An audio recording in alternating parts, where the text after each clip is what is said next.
One of my good friends apologized for not participating in our July 4th remembrance on Wednesday night, saying that she just could not rustle up enough patriotic fervor to attend. And Larry said that he felt more like commemorating than celebrating. So to perhaps counteract the ennui that a lot of us were feeling as we approached the 250th anniversary of our founding, the New York Times ran a special in their op-ed section last week. Anybody else read it? They asked their regular columnists to answer the question, "It's America's birthday. What are we celebrating?" Despite our disappointment in justices who believe they are important enough to rewrite the Constitution, the daily insults to the rule of law, and the capitulation of the Congress to the basic instincts of the chief executive, the editorialist found reasons to celebrate. Commenting upon the brotherhood motif found in America the Beautiful, Thomas Friedman opined that America should be a model and a mentor for radical pluralism for the rest of the world, just as it was for democracy 250 years ago. America can only be first, he wrote, if we cement brotherhood, and I would add sisterhood, at home and abroad, from sea to shining sea.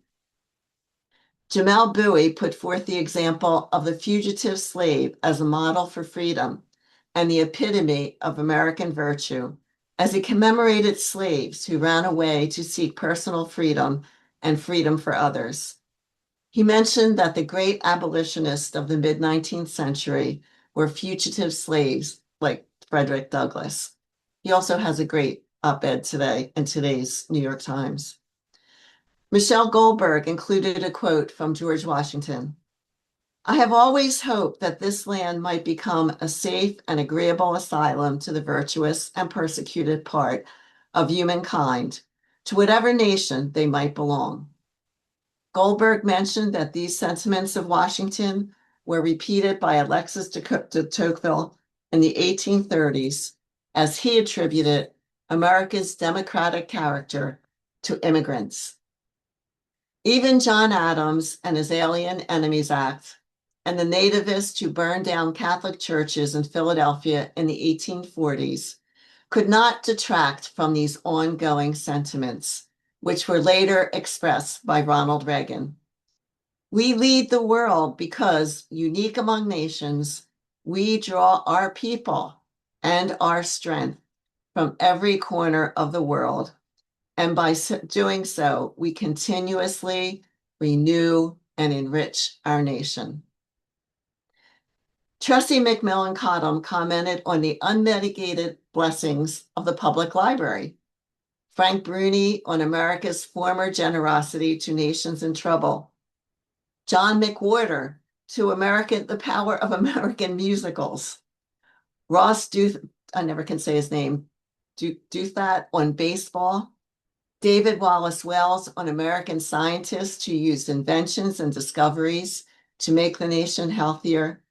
Nicholas Kristof on the priceless value of national parks, and David French on the importance of the Declaration of Independence, the Constitution, and the Gettysburg Address. Bret Stephens also wrote about the benefits immigrants provided. He quoted Harry S. Truman after the president signed the Displaced Persons Act into law in 1950. "I have every confidence that the new Americans who will come to our country under the provisions of the present bill will also make a substantial contribution to our national well-being." Stephens said that Truman's words capture, and this is his quote, "that sunny, generous confidence that America can open her arms to the tired and poor, and in the long run, be stronger and richer for it." I think I liked Maureen Dowd's essay about fairness the best. Her father and her maternal grandparents were Irish immigrants who found their dream in America.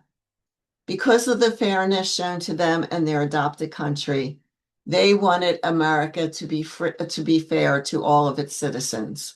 I thought fairness sounds like a great policy.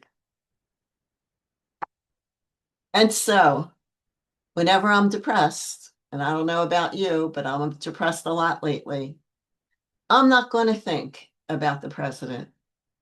I'm not going to think about the hapless Congress. I'm not going to think about the ideologues on the Supreme Court. And I'm not going to listen to the pundits and their everlasting tale of woe. Instead, I'm going to think about the public library. I'm going to think about Broadway, baseball, national parks, and our foundational documents. I'm going to look everywhere I can for fairness, for actions that build up our humanity and our communities and not tear them down. I'm going to speak up for immigrants, for the many children I served as a school nurse who had escaped from homelands that had become uninhabitable and who were happy to be in America and regarded their United States citizenship as a badge of honor. I'm determined, most of all, to remain hopeful, as our foremothers and forefathers did during slavery, during Jim Crow, and the Civil War. I'm going to think of our Black sisters and brothers who had very little reason to hope as white America lynched them, marginalized them, and segregated them, and refused to allow them to vote. And yet they, in the midst of all that, continued to hope. At the conclusion of Frederick Douglass's gloomy 1852 speech, "What to the slave is your 4th of July?" Douglass wrote, "Notwithstanding the dark picture I have this day presented on the state of the nation, I do not despair of this country. I, therefore, leave off where I began, with hope." And so the good news is that with hope in my heart and with God's help, an old, worn-out lady like me can continue to work to unmask and name the powers that try every day to destroy the ideal America promised in the Declaration of Independence and the Constitution of the United States. I can do this in my little way, in my little part of the country, and so can you. A lot of littles, as we all know, often grows into something so big that it can no longer be stopped. Like Frederick Douglass, Fannie Lou Hamer, Ida B. Wells, and Martin Luther King Jr., we can all keep on keeping on until justice rolls like a river and righteousness like a never-ending stream for everyone, until all of God's people are able to sit in peace under their own fig tree, raise their voices in thanksgiving, and pray, "Free at last, free at last. Thank God Almighty, we are free at last."